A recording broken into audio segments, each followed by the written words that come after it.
Not that they don't do a good job, but I think that. We'll start, but we don't have a chairperson here today, so we need to select a chair for tonight. Go through the process first. Yes, we'll do the roll call first. Okay. Mr. Jerkins, Here. Mr. Elzey, Here. Mr. Jack Kerrigan is absent tonight. Mr. Rock Crease, Here. Mr. Linderman, Here. Mr. Cox. Here. Ms. Gardner is absent as well. So with that, amongst ourselves here at the board, you guys can select a chair for tonight and open the table for nominations, however you'd like to do that. I'll open it for nominations. Would you like to? Tim, Do you have to, whomever? Why don't you give it a shot, Lee? I nominate Lee to chair tonight's meeting. All right, so we have a motion. Second. Second for who? So moved. Tim. Tim, okay. Madam Clerk? Mr. Jerkins, Yes. Mr. Elzey, Yes. Mr. Crease, Yes. Mr. Linderman, Yes. Mr. Cox. Yes. Okay, so the first order of agenda tonight is the consent agenda, number 2 on our agenda there, the minutes from March 6, 2023. Is there a motion to approve the consent agenda? And a motion to approve it? Second. Can we just do that by affirmation? Yes, sir. All in favor? Aye. Okay, the number 3 on our agenda is ordinance 808, rezoning 80 acres from agricultural timberland to public institutional. Carly Hanson. Good morning, everyone. Happy April. Happy April to you. This is the rezoning for the 80 acres. We annexed the property first, and we are in the process of changing the future land use for the property. So this is the final step to rezone this parcel to a city zoning district. So that's public institutional. The city is requesting. As I said, this request corresponds with the future land use amendment adopted by council on 3/14. The future land use map amendment will become effective 31 days after that approval from the state, and this rezoning would become effective with that future land use map amendment. I believe that date's April 24th, that if you choose to recommend approval, both of these would be effective. It's the same report that you reviewed previously. Before we ask Carly any questions or have any comments, is there any, we'll open the public discussion. Is there anyone from the public that would like to address? Carly, this, wasn't that, Michelle, even though I know you, most of us know you, but just for the Yeah. record, would you please? Michelle Miller? Only interrupting. Thank you. Question, wasn't that, previously also / recreational? Because they were gonna put boardwalks and stuff in that 80 acres? That use is allowable within the public Within the- institutional categories, Okay. so the future land use and the zoning district. It Okay. may have recreation in addition to the stormwater facility. Okay, just want to clarify that. Thank you, Michelle. Thank you. Is there anyone else from the public? Yes, sir. I just wanted to know what, Could you come up to the podium and, okay. please? I'm Bob Chandler, I live at 411 Lafayette Drive, which backs up to the 80 acres they're talking about. I was more interested in tonight in what are the anticipated uses of the property? Would they include some of the utility buildings? I was thinking about a dog park or something like that. But what would be, in y'all's minds, the approval for the property to use it for? So I believe that the deed restrictions are on there, but Doug, would you address that? Yes, we got this property from the St. Joe Company for a very good price because we were going to be deed restricted to only do a stormwater retention facility. It does, as they stated earlier, have some walking trails through the wetlands and things of that nature that was designed as conceptual a while back, but there's no other buildings for that property. Okay, there wouldn't be any utility buildings for the city or anything like that? Buildings, Yeah. there's a chance that maybe there's some shelter to sit under, like a pole barn, something like that, to get out of the rain or something, but there's no facilities planned What for about that. things like parking areas for the trails?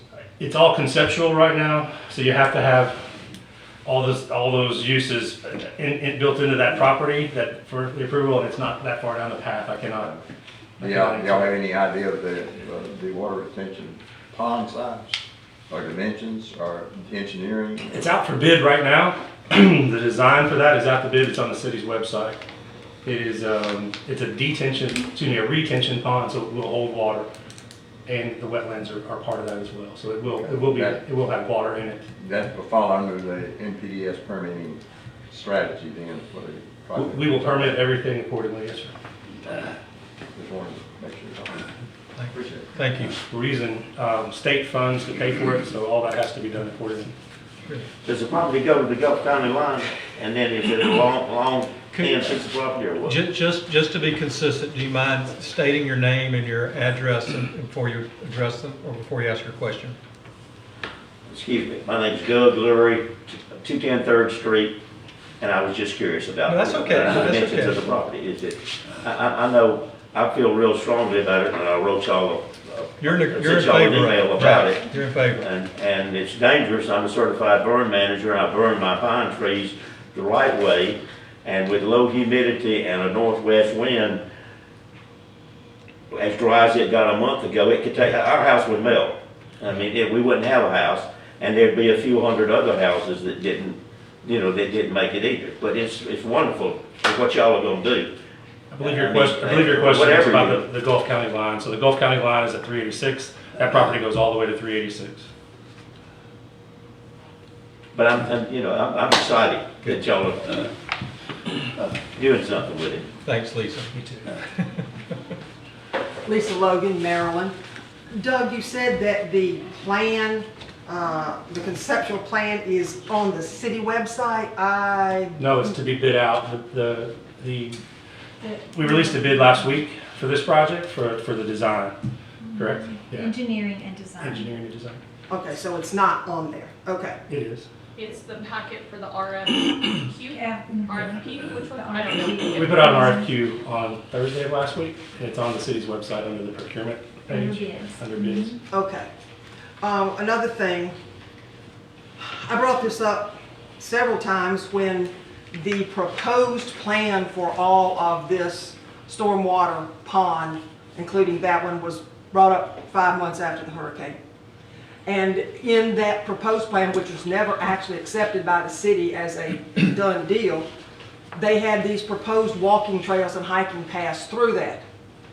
And I brought up to them that a number of us in the neighborhood had issues with those because they would bring strangers into our neighborhoods because what they showed was so close to our houses. So I want to go on record beginning now to say that when the time comes for anything about those walking trails, hiking paths, whatever, that the neighborhoods that are affected by this, that border this, there are plenty of discussions because that's an issue that we have. Because if we have strangers walking through there and they're close to our borders, that becomes a real big issue. So y'all keep that in mind. So noted. Thank you. Is there any other public discussion? Yes, sir. My name's Doug Lurie, 210 3rd Street. The canal backs up to us. I have a guardian angel that's much older than me that has done several things for me that lives on 312 Georgia Avenue. And he said that they had a canal behind them and now it's scratched, it's filled in and it's underground. Is there any plans to do that with the canal that's open behind our house now? And as far as what your plan is to do with it? I mean, will y'all just keep on coming or the city, and fill that in and do it just like they did behind his house, where it's a grassed area that the city must maintain, but the canal is gone. I'm gonna let Doug respond to that. Yes, sir, at this time, we've not made any decisions. That's what this design, this RFQ is gonna do for us on what we need to do in that portion. It'll be brought back to council once we have appropriate bidders. But at this time, we haven't decided to fill any ditches in, sir. Well, the water's gotta go somewhere, the runoff has to, so. Understood. But that, it's running off underground behind his house, it's very nice. I wouldn't mind not having the canal right behind our house because of snakes and the bears are using it and vermin and everything else, so. Yes, sir. Thank you, Mr. Lloyd. Yes, ma'am. Shannon Jones, First Street. I actually like the canal because of the wildlife. I think we need to keep the canals, and ours does have water in it. So I'm in favor of not filling those in. I mean, I don't know what the plan's going to look like, but I would be in favor of, keeping those. And my other question is, are they going to burn all of that when the design plan? Are they going to bulldoze it, or what's that look like? It's not designed yet, but I can tell you that we did one bid to protect the wetlands, and we're working on getting people for that, as well as the invasive species that would have to be removed. So they want native trees that are in there. So there's a process about all that, Okay. and it hasn't been identified yet at this time. So you don't know, but burning. There's no plan to burn it. We do have a plan to do a fire break. It's like 100 feet wide, I can't remember the size of it wide, Okay. all the way around to protect the homes that live around it. Mr. Laurie alluded to that earlier. Sandy, the fire chief, applied for a grant, he and I, with Bay County, and we were approved. It hasn't been scheduled to be done yet, but they understand the perimeter would be fire break around it. So that ideally a fire couldn't strike a tree, lightning couldn't strike a tree, and a fire would jump to somebody's house. So would they burn all the way around? They're not burning. They'll be when this happens, they'll be cleaning around the three-edge perimeter. Ooh, Because we lose all our trees there for privacy problems. well, there's still trees in the middle, just the all the way around the outside, so that fire doesn't jump from those wooded areas to your house. Okay. Around that. So it's just a fire break is what it's called. Okay. And they probably wouldn't take all the 80 acres out, would they? No, No, I can't really do it. I can't. Until you have the plan. Yeah, Plans. I don't know. Sorry. Okay. I wish I could give you an answer. Okay. Okay. Thank you. Thank you. Is there any other public discussion? All right, we'll close the public discussion portion of this. Is there any discussion from P&Z members? Doug, I got a real quick question. Where on the water TP, where it specifies, in the event you got 1 year and 10 years and all that, I assume since planning has already been done, and this has been signed April 27, 2022, it's already into that phase, so that's when? Yes, sir. And when the governor issued the I think it's $9 million roughly on the 4-year anniversary of Hurricane Michael, that was the biggest step forward for this process. So they took that as approval that the plan is moving forward. Okay. And then we have done other things with RFQs and trying to get other items done throughout this process. So we've met the requirements. Thank you, Doug. I have a question, Clint, and so I just want to, for the group that's here and so that it's clear, my understanding is based on the deed for this 80 acres, it can only be used based on the deed for stormwater facilities, and it can include recreation facilities such as parks, walking trails, boardwalks, and a park area. So in no way could this be later turned into some commercial facility or anything else, is that correct? That is correct. It would revert back, the ownership would revert back to the St. Joe Company. Okay, thank you. Thank you, David. Now, so one more, if I read this right, it also says in here that you have to do the primary first, which would be the stormwater, before you can even think about building trails or anything else. For the stormwater has to be finished first before anything else can even be done. That's correct. Correct. Thank you. Are there any other questions, comments? Yes, sir. So Doug, just to clarify, we're obviously early in the planning.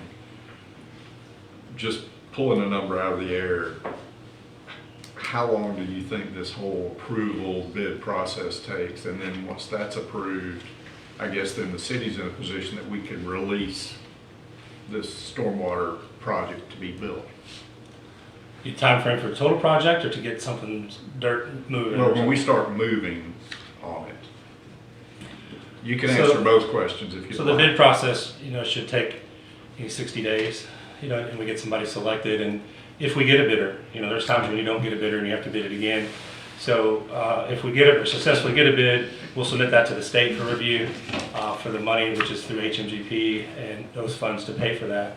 And then they have a review process. I mean, it could be a year, but it is moving in the right direction. Like I was talking about with the clearing of the trees around the edge, those kind of things to maintain safety. But I would think that we could be doing something in a year if everything went well.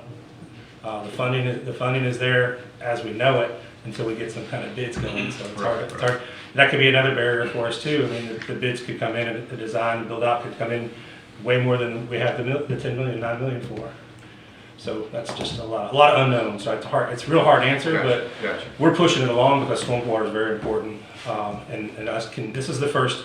To be honest, this is the first resiliency project that's happening here. It's been rebuilt FEMA for 4.5 years, and now we're looking forward to the future. So that's what this project is.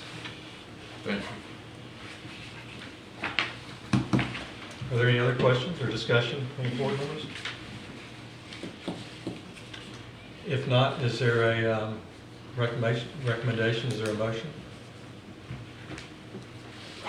So I move that we recommend to the council approve ordinance 808, rezoning of the 80 acres from agriculture timberland to public institution. Is there a second? I second that.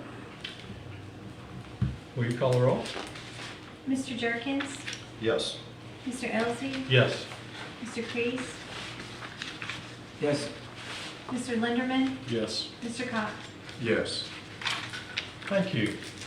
Number 4 on our agenda is ordinance 809, amending the comprehensive plan future land use map.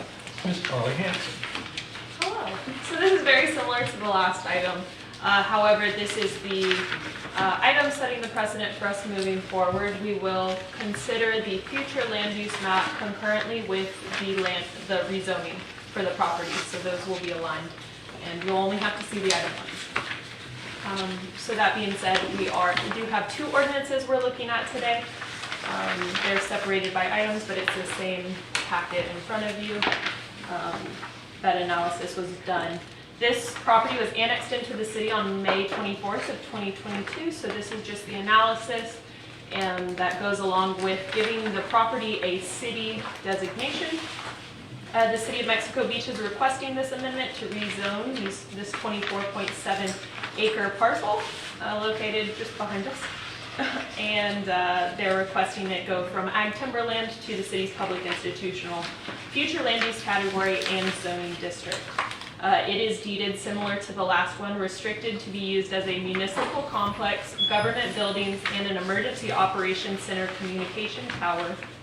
And it is recommended that the board recommend approval based on the findings of my report.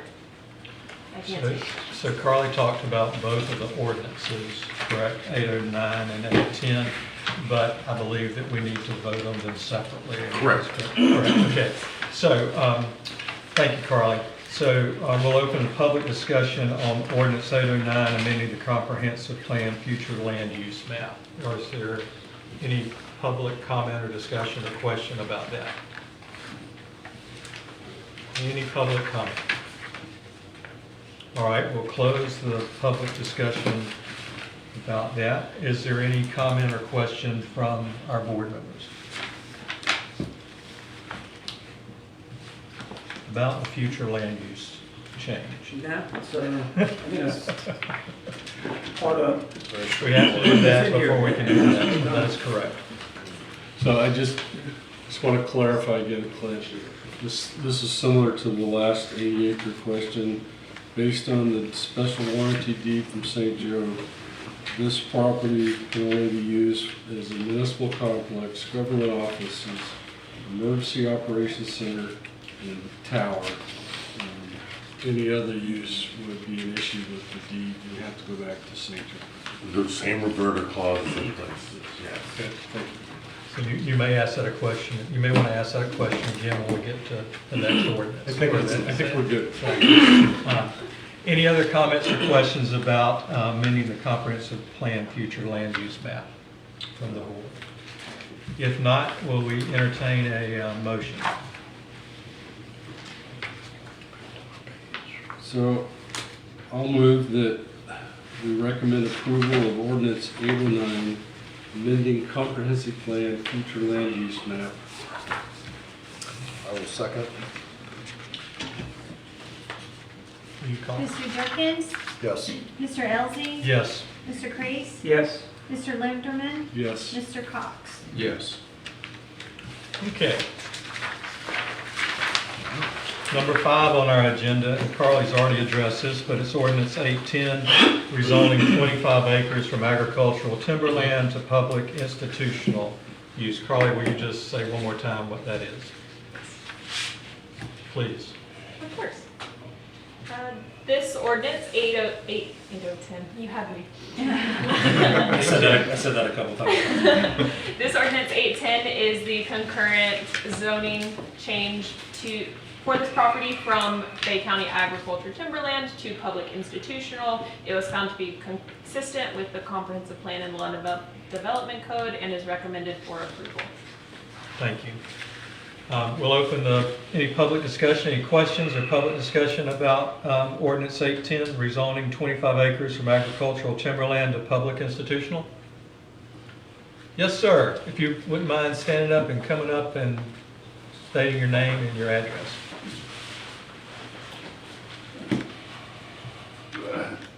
Yeah, my name's Larry Henderson. I live on 7th Street. How big is the government of Mexico Beach anticipating to grow that they're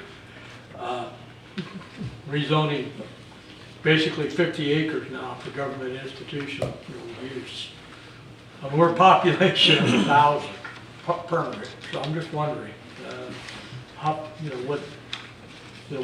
what's driving this conversion for public, use for public use. So I think to clarify this, the 80 acres is for the stormwater, not. I'm aware of that, but you looked at, This is we 20. just did one for 25 acres, and another one for about 24. It's the same process. It's the same parcel. The first ordinance was to change the future land use for this property. This is to annex, or excuse me, to rezone it for what it was in Bay County, from agriculture timberland to municipal. So it's the same property. We're just talking, it's just the process from changing land use of it to the rezoning of it. Okay. That was for the last 2 items. Okay. I'm confused, but why you need 2 ordinances for the same property? Okay. It sets us up for going forward on the process. Right. To not have to have 2 of them. Are there any other That was the comments? difference That's a good between question. you. I thought you could do it in one, but our planner said that we had to do it in 2. Are there any other comments from the public? Any other discussion from the public? Okay, seeing none, we'll close the public discussion. Are there any comments or questions from board members? I got one for Doug. The property, I know you have the plans for coming down through here to get to the back. What about the St. Joe property that on the other side of that? Has there been approval yet for a road off of Joe Street coming back to the end here? So we have not been deeded, the city has not been deeded Joe Road as of yet. However, I did ask if we could use the path, which is that current fire road that goes through there, to connect the properties together, and St. Joe gave us approval. If we wanted to improve that road, we could. So we received approval to do that. That way, we have 2 options for getting in and out of there, especially with fire trucks and things of that nature, with the bridge going over 22nd, which is the plan now. So, yes, sir, we do have approval. Yeah, I know if you get the St. Joe approval, that would be nice to use the road because that's where the Civic Center will be. So when things be held back there, that would be an easy way to get in because there's no houses on that street. So we have their approval to do it. Do we have the funding to get it done? That's the question. So we've requested that funding from FEMA, so we don't know that answer yet. But we do have St. Joe's approval for that, to improve that street to get to the property to the back. And remember, This 25 acres was given to the city. Mhm. We didn't pay for this property. Fantastic. Are there any other questions or comments about this ordinance? One more quick one on that. Same thing with the warranty deed with the date on it. I'm sure that already goes back because that was over 2 years ago. So I guess once the tower got built back here, that should have started it. That's correct. Okay. Perfect. Yeah, we had to get that. We had to get the purchase done so they could build the tower, and that satisfied the Okay. agreement. That's what I was. No, you're absolutely correct. Any other comments? If not, we'll entertain a recommendation. Tim's tired. Okay. Tim's tired. I move that we recommend approval of ordinance 810, rezoning 25 acres from agriculture/timberland to public/institution. Is there a second? I'll second that. All right, please. Mr. Durkins? Yes. Mr. Elzey? Yes. Mr. Kreis? Yes. Mr. Linderman? Yes. Mr. Cox? Yes. Super. That was all that's on tonight's agenda. So, motion to adjourn. I will second. I can't actually make it. The motion we adjourn. Second. Hey, guys. Go watch